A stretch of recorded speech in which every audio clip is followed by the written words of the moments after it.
Hey everyone, and welcome to The Explainer. If you're the kind of person who loves to just strip away all the noise and get straight down to the foundational ideas of major historical texts, well, you are in the exact right place.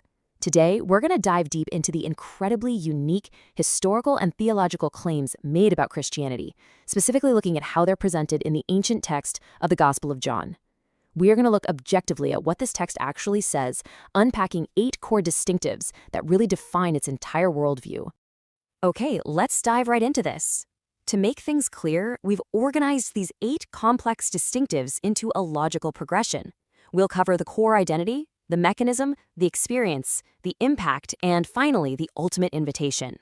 But real quick, before we go any further, let's make sure we're on the same page with our terms. When we say distinctive, we're just talking about a characteristic that makes something fundamentally different from everything else.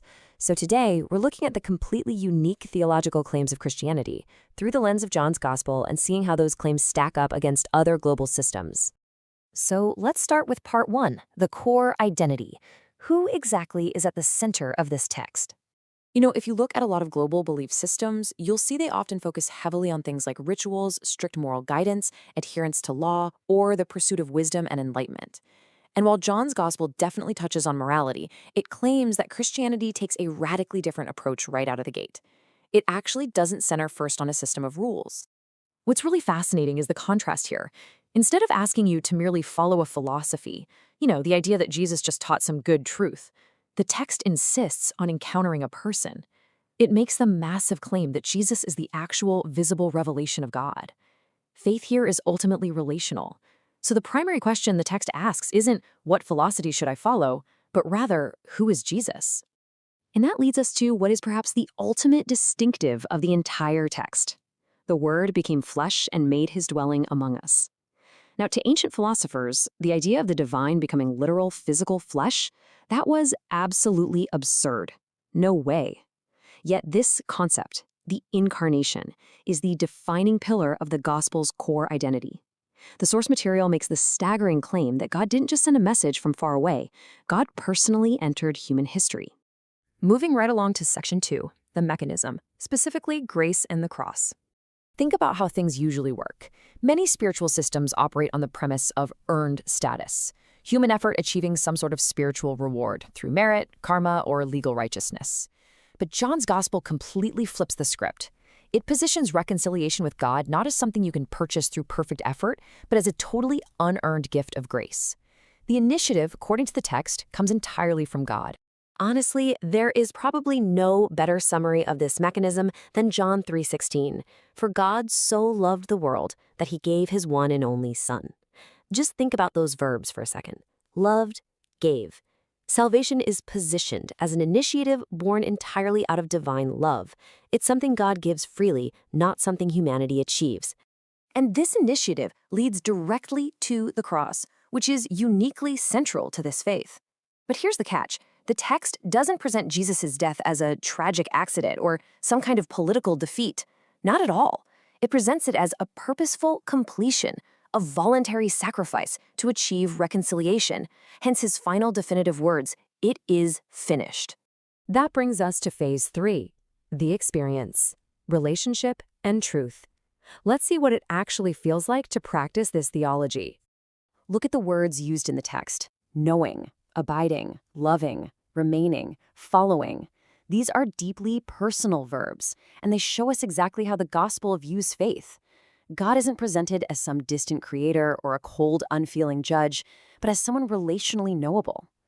In this source material, eternal life isn't described as a geographic destination or a legal status. It's described as a dynamic, ongoing relationship. So, what does this mean for the idea of truth? Because of that relational focus, truth is handled very uniquely. We usually think of truth as abstract information, right? Just facts to intellectually agree with. But John claims truth is actually embodied in a person. In this framework, truth isn't just something you learn, it's someone you encounter. It's personal, and the text claims it's incredibly liberating. Jesus actually states this directly. He says, "I am the way and the truth and the life."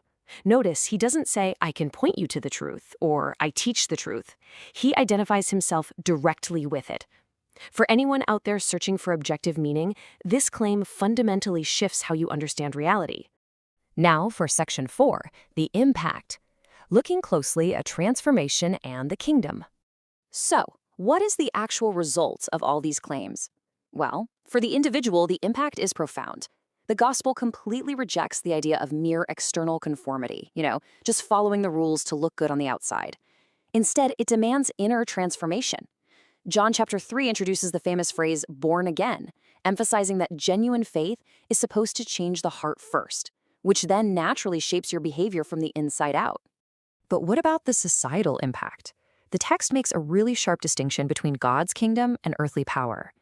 In an ancient world that was ruled by brutal, top-down empires, Jesus repeatedly avoided becoming an earthly political king. Instead, he modeled leadership through humble service, literally washing his disciples' feet, which was a task reserved for the lowest of servants. This ancient text emphasizes voluntary faith over any kind of coercive force.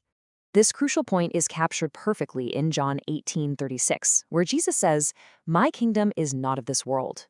By presenting a kingdom that is entirely distinct from military might, political domination, or worldly systems of control, this ancient text historically planted the seeds for the revolutionary idea of separating spiritual belief from coercive political force. Okay, let's synthesize everything we've looked at today. The Gospel of John outlines this really dynamic progression. It starts with an invitation. That leads to an encounter with a person.